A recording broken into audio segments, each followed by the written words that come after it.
When we talk about scientific method, usually it's presented as a process which involves few different steps, and they as a whole represent the scientific method. Those steps can vary depending on who defines them, but these are small differences. The process of scientific method comes down to this: ask a question, do a research about it, create a hypothesis, test that hypothesis through experiment, make a conclusion based on data from the experiment. Let's use an example to show how that works in a simple real-life situation that people find themselves in every day. Like, I have a headache and I want it to go away. So I ask myself, how do I make it go away? I do a quick Google search about it and I see I could use some medicine.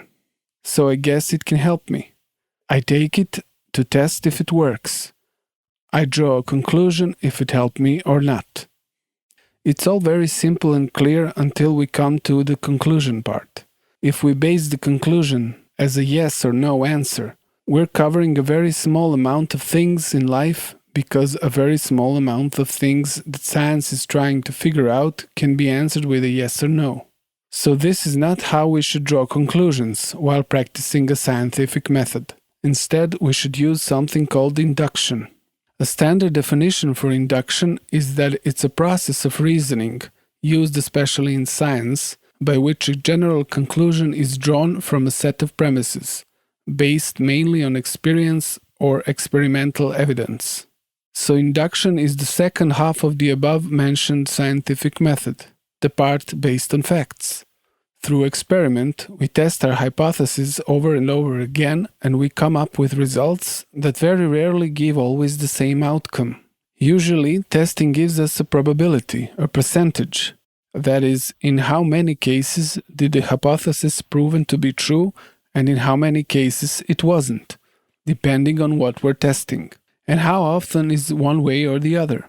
Also, we should add that there are cases with inconclusive results, which happen because of various reasons, like changes in the testing environment, different factors that surround or are involved with people or things being tested, and many more things that can influence the results of testing, including those that are not known to us.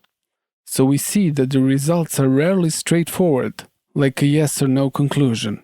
It's more often a multitude of different groups of results, and they have a probability they happen with for each group of results. Now let's see the induction applied in real-life situation.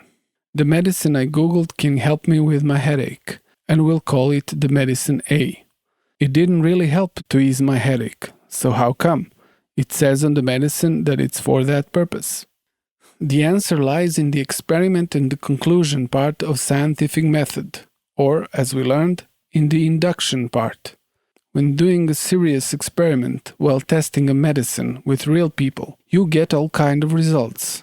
For simplicity purposes, let's categorize them as yes, maybe, and no. Yes, it helps, maybe it helps only partially, and no, it doesn't help. So we have three groups. If we tested 100 people, and let's say we got 55 people for which we can say yes, it helped, 20 people for which we can say it helped partially, and 25 people for which we can say no, it didn't help. In percentages, it's 55%, 20%, and 25%. Now let's apply some critical thinking. So how come I read that this medicine A can help me and it didn't? The obvious answer is I'm not in the 55% of people this medicine helped. I'm in the other group, the one with the 25% of people. But the problem is I didn't read about that in the description of what medicine A does. I would have to be going into more detailed research by myself and find a study that shows the exact results of the experiment that was conducted during the research on that medicine, and there I could find those percentages. It's published somewhere and you can probably find it online, but it's not exactly at display. On the other hand, if you look at the description of the same medicine A, you will find very detailed results in regard with its side effects or unwanted effects. You'll probably also get a percentage of how often they occur, like 1 in 100 cases or 1 in 500 cases or so. Of course, if you're not born yesterday, you can guess that it is so because it's a legal disclaimer.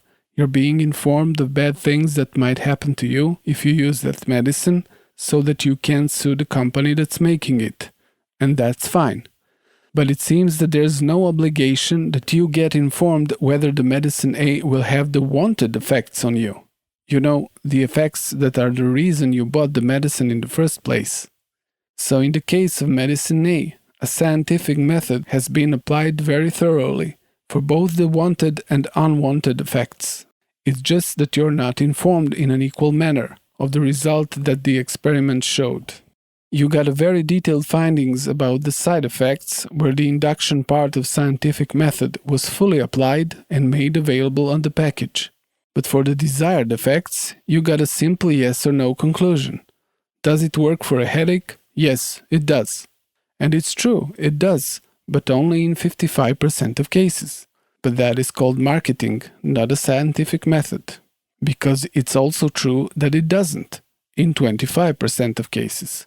Only for this part of the scientific conclusion, you will have to dig up studies, or at best to find someone online who was kind enough to gather the important info out of those studies for you, so you can get on with your life instead of reading scientific studies which can really give you a headache. So what we have learned from this example, apart from the fact in what kind of world we live in? We learned that scientific method is actually a great thing, and it's very useful and helpful, but we kind of need to apply it by ourselves in order to really know what's what when making decisions. Another thing we learned that induction is something that more often than not, while practicing a scientific method, comes out as a probability, a percentage. And it's very rare that it's a matter of yes and no answer, or 100% and 0% probability.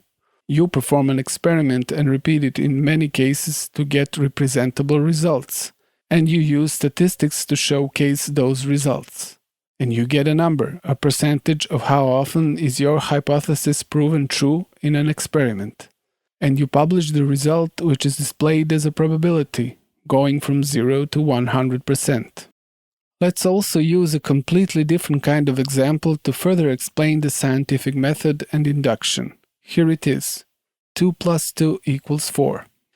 We all know that 2 plus 2 equals 4, but how do we know that? Not to get into complicated philosophical arguments from the period of the 16th to 19th century. Spoiler alert, they didn't agree about it. But there were stances that 2 plus 2 equals 4 is something like a God-given truth, or it's written in the nature itself, or that it's a truth of the mind. It's an exact science, therefore it's from above, some kind of above. But what it actually is, it's something that derives from real life, from experience, from experiment. Since in the billions and billions of cases, having 2 apples standing next to 2 more apples resulted on us seeing 4 apples, we came to a conclusion that 2 plus 2 equals 4.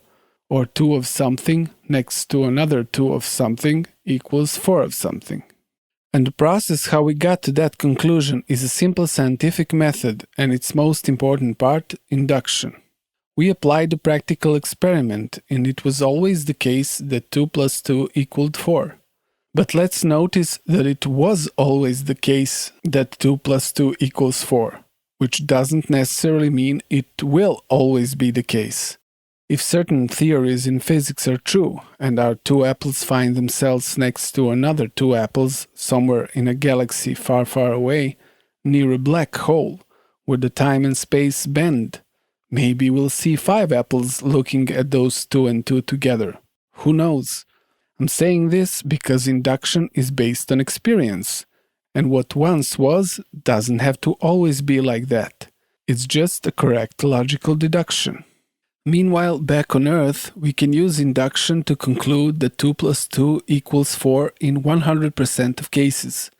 The scientific method by using induction gives a result which is formulated as a probability, making the scientific process consistent and trustworthy. So next time you take a medicine, ask for or look for a number, a percentage of cases in which it helps, a probability, And also, don't forget to factor in with the probability of those side effects. Use a scientific method and its part that it's often left aside, the induction. In fact, use it in everything in life to make sure you know how probable your conclusions are.